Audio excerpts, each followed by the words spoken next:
Hi guys, as promised, here is the second interview for Disney's short, Us Again. This is a beautiful short and I absolutely love it. Now, in this one, I was able to talk with Zach Parrish, who is the director, as well as Keone Mari Madrid, who are the choreographers. So this was a really fun conversation. We talked about all sorts of things, including Easter eggs, and of course the inspiration behind this film. So this is on Disney Plus today, this morning, June 4th, so be sure to check it out if you haven't already. And if this is your first time here, please go ahead and subscribe. If you enjoy the content, go ahead and hit that notification bell. All right, let's get into the interview.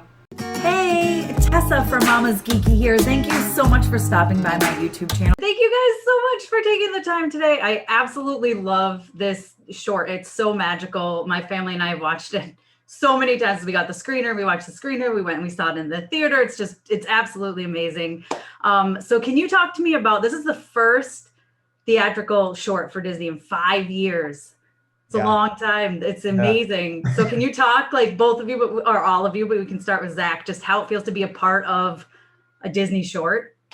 It's a massive honor, to be honest. You know, I was partnered with Patrick Osborne, who directed Feast 7 years ago. He was the co-head of animation on Big Hero 6, and then he moved on to direct Feast, and I stayed behind on Big Hero 6 to do that one on my own. And so I've been super close to the process of watching, you know, John Cars come up with Paperman and Pat come up with Feast. And so that has always been like, man, it'd be so cool to get that opportunity. And the legacy of shorts at Disney in general, I mean, going back 100 years now almost, it's crazy when Jen told me I'd be getting this opportunity. I was awestruck because there's so much responsibility in that opportunity, but also like you're being handed the keys to the Ferrari, so to speak. So there's just so many emotions, but overall it's just a huge honor. It's amazing. And how about you guys? Same. I use the word surreal because it's still like, it feels like it hasn't sunk in, because even just every time we watch it, whenever we see Steamboat Mickey, like at the top, it's like, I can't believe that this happened. Yeah, it's just such a huge legacy that has gone back, and to contribute at all is a huge honor, obviously, but also for us, like having Disney give the chance for dance to have a voice like this is amazing. Just even if I wasn't part of this, I would feel like so honored as a dancer to have it be have a voice that's this big in this short. So yeah, it's just been incredible. Yeah, and the process is equal to the final product, and that's, you know, we've worked on so many projects where the process wasn't as fun as the final product. And to have both, we just couldn't have been more happy with the experience. It's an absolutely beautiful short. And one thing I absolutely love about it is there is no dialogue. It is all choreography and music. So did that give you guys any pressure, Keone and Mari, to, you know, our choreography is going to carry this whole thing? For sure, you know, like obviously being fans of Disney and knowing the legacy and the weight that it carries. But at the same time, we've been doing this for quite a while, choreography and storytelling. So you know, Zach and Brad really gave us all the tools to succeed. And yeah, I don't know. It's once you strip away the Disney part of it and you just get right to the work, it all goes away and you just lock in on it. And yeah. Well, it's beautiful. Absolutely beautiful. Now, Zach, can you talk a little bit about the inspiration behind this short? Yeah, of course. It comes from a lot of different places, all kind of staged around, you know, a central idea of aging, and, you know, me kind of realizing as I was entering into my 30s that, like, oh, I am actually starting to feel those things. I am starting to feel older. And that was new. And that was, you know, this realization of like, oh man, my body's changing, and I'm, you know, I feel like I've lost something and wanting that back. But, you know, talking to my wife, and she's this kind of person who's so ever present And so looking forward to the future, and I can't wait to get old, and I can't wait for us to get old, and talking to my mom, who was in her mid 60s at the time. And she was talking about how she couldn't wait to grow up, and the cool things she was going to do when she grew up. And that just really made me realize like that my priorities are completely backwards, and my perspective is wrong, and that age really is that. It's a matter of perspective. And I'm looking at it from my mom's perspective, she's young, and from my perspective, I'm old, even though she's 30 years older than me. And so that really was the core idea from the beginning of trying to encourage people to stay present in their lives. Yeah, I think it really does show that message too, and I love it. And I love how there's like such a powerful marriage in this as well. And I know you've talked about before that you're in an interracial relationship, and that was very important. So can you talk a little bit about the importance of that being represented? Yes, absolutely. I mean, there's so many layers to that, because yeah, I wanted the marriage aspect because of what my wife represents to me and who I am, and to my own personal emotional journey. But also to how our views on ourselves affect the relationships in our lives, and how the people in our lives affect ourselves. And then on top of that, yeah, from the beginning, I wanted to have an interracial relationship on screen because it isn't as often represented. And as we were dipping into the idea of representing an older couple who are also not often represented unless they're more caricatured, that representation was important. And then, not doing necessarily the exact, me and my wife is Japanese American, but trying to go for something that is even less represented on screen, an African American and a Japanese American man.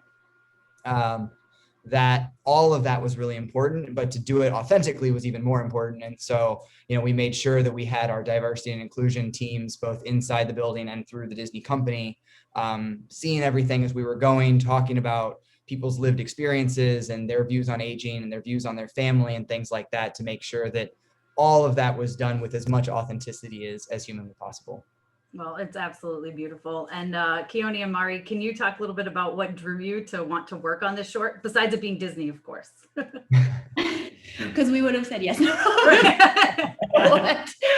But I think just all of the things. The first meeting we had with them, we walked into the room. There were all of these character sketches of Art and Dot.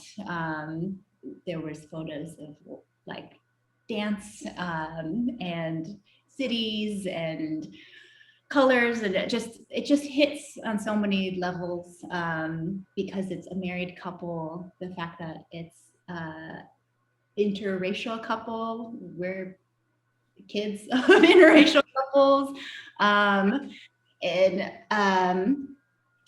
we also just like we love old people.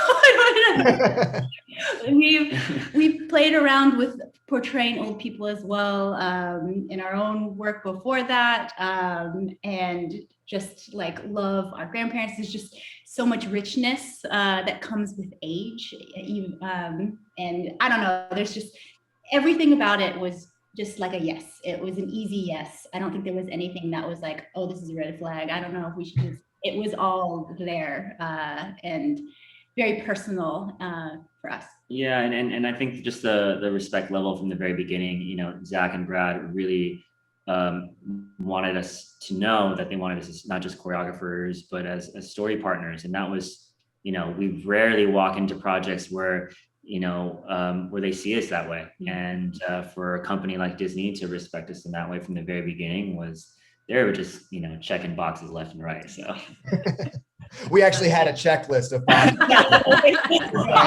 did we say that yet? No, yeah. Did we say respect? We respect. I'm kidding. That's fantastic. Well, I know earlier you kind of mentioned that there's like a ton of Easter eggs in here and hidden Mickeys, which like one of our favorite things to do when we go to the parks is point out hidden Mickeys. So can you talk about like maybe your favorite Easter egg or your favorite few that are in here? Oh my gosh, man, there's so many. There's a lot in Art and Dot's apartment. There's an image on the wall that is from Cass's apartment of Hiro and Tadashi's grandparents that we kind of interpreted as it could be Art's parents, maybe. There's there's Moana's boat is on the shelf. There's a Stein that is the castle of Rapunzel that's on the shelf. There's so many things. Paradise Pier is probably one of my favorite things when we needed to like create the entrance to the pier and the carnival, getting to reference Disneyland. That was super cool that we got to do that. Yeah, there's so many things. The fountain, I think, originated from Tangled and then was adjusted for Wreck-It Ralph. It was in Wreck-It Ralph, and so it's been repurposed in a bunch of films. And so to get to use a bunch of pieces like that, and then throwing in the crew names on the stores and things. I think the bar that Art is dancing on the bench is Bradford and Sons. Bar. So that's, Brad Simonson, the producer. And so there's all kinds of little there's a Zachery furniture store in there that's named after me. There's all kinds of weird things in there, but the hidden Mickeys, I'll make you search for. There's like 2 that I know of very specifically. Okay, well, I'm going to do that. I'll go look right now. I think I still have access to the screener, so I'm going to check it out. But thank you guys so much, seriously, for taking the time today. I appreciate it. And I loved Us Again. So thank you for sharing that with the world. Thank you so much. It was nice meeting you. Okay, guys. Well, I hope you enjoyed that interview. Let me know your favorite part from it down below in the comments. Be sure to give me a thumbs up. Don't forget to subscribe. Hit that notification bell. And you can follow me over on Instagram and Twitter. I'm at Mama's Geeky over there. MAMASGEEKY. Thanks, guys. Thank you so much to all of my monetary supporters, my members here on YouTube, as well as my patrons. If you haven't joined yet, please consider doing so. We have some really awesome perks, including a monthly Zoom meeting where we get to talk face to face. Thank you again to everyone who supports me.